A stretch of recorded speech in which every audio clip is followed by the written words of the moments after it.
Welcome back, class, to another episode of Trump Whisperer, translating stupid. This was going to be so much fun. Don't forget to put on your Imaginary Stoopid Goggles. This man tells one whopper of a lie and expects the normal people to believe him. I understand the dipshits of the year, but no, he wants everybody to believe this shit. But we're here for the facts. Listen to what he has to say, and we'll be back. There were two witnesses. One is a woman who's followed me for years. She said in 1979, I was in an airplane with her, commercial flight, and we became very intimate. I just sat down. I think I had the book, The Art of the Deal. I was famous then, too. I've been famous for a long time. Stop right there. We're about to have this Logic World mathing competition. See if it adds up at the end. Now, this man just said he knows at this time he was what? Famous. All right, that's one. Let's continue. And we're sitting in first class, according to her. Never happened, by the way. Totally made up story. She's a Clinton person, too, by the way. Big Clinton person. She made up the story. And so many years ago, and I think it would be 1979. One of my many people behind me could correct it, but I think she said 1979. That's a long time ago. And I sat down. I believe I had some pretty big success then, and I was being talked about a lot. Maybe The Art of the Deal was out, sometime after that. I'm not sure. But I was well known. Now, he doubled down. It's obvious that it's very important that he was famous at this time. People knew him. Where is he going? Don't buy into it too much. The man makes no sense. But we're going to add this at the end, okay? Let's keep it going. And passengers are coming into the plane. And she said, I was making out with her.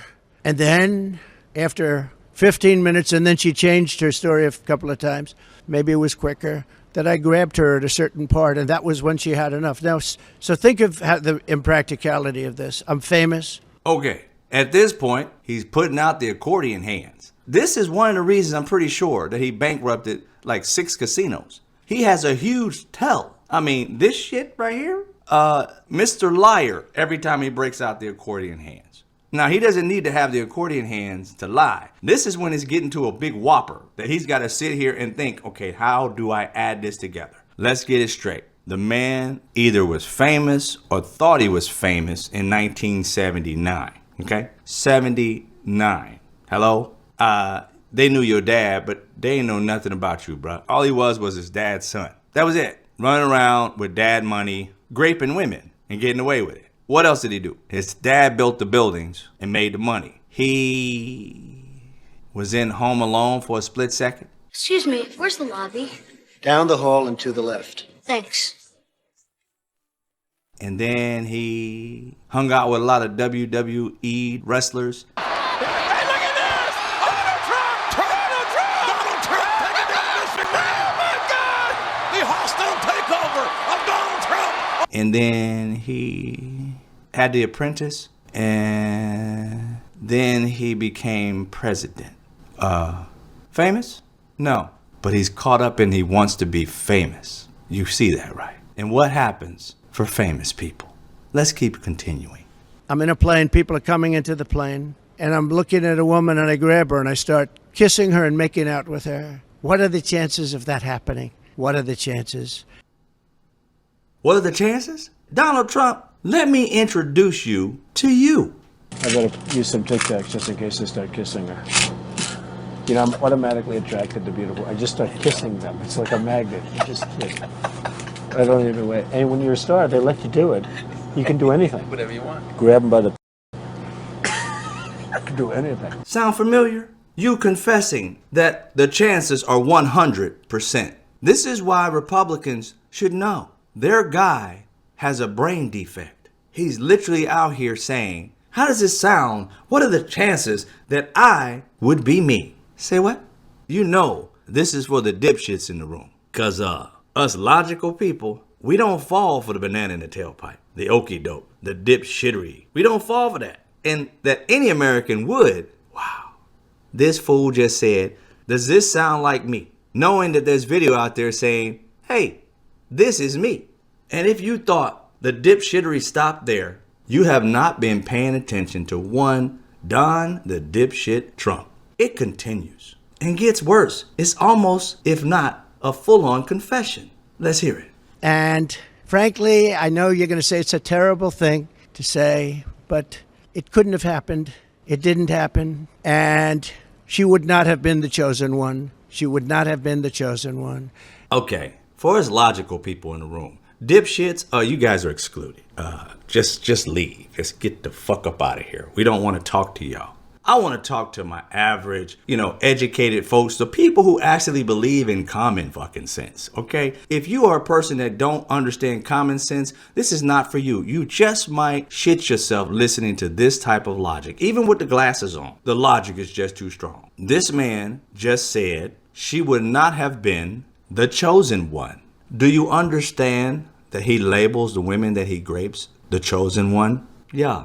And he has a standard for graping women, and she doesn't meet it. So he knows there's no way I could have graped her because she's not like a model and she doesn't look like these other women. Do you see they all are beautiful? Yeah, those are the ones I grape. Like E. Jean Carroll, who he thought was his wife in that deposition. Don't remember that? Here's a little taste of it.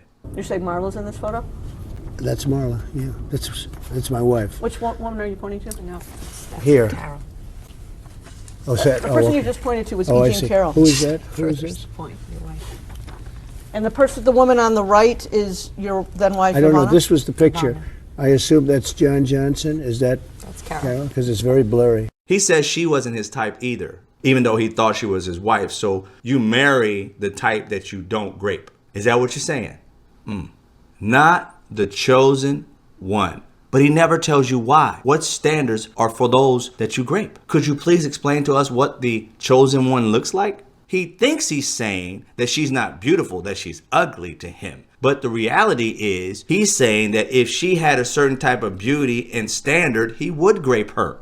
A grapist only says this type of shit, not an average guy. Men, I want to talk to you for a hot second. Is there a specific woman that you would grape? Does she have to meet a standard to grape her? See, if you understand anything about that grape culture, because you've seen a bunch of documentaries on it, had a family member that has had that happen to them, graping is not about beauty. Graping is about power. Graping is about putting a woman in her place, making her understand that you're the powerful one and she's the weak one. Grapists have a sexist mentality. They believe women are there just for them. As you see, the Republicans have that mentality. Listen to J.D. Vance. That sounds like a grapist. Donald Trump surrounded himself by beautiful women. Why? Because he has his choice of women to grape. Because you know damn well he gives none of them respect. The female lawyer behind him, he talks crap about her. Like trash, but at the same time she's sitting there smiling. That's an abusive relationship. She's there for the money and the power, and she'll be treated like shit thusly because she gets paid. The moment he stops paying her, she'll be still caught up because she'll be hoping that he'll pay her again. She's going to want to do whatever she can to turn that water fountain or that money fountain back on.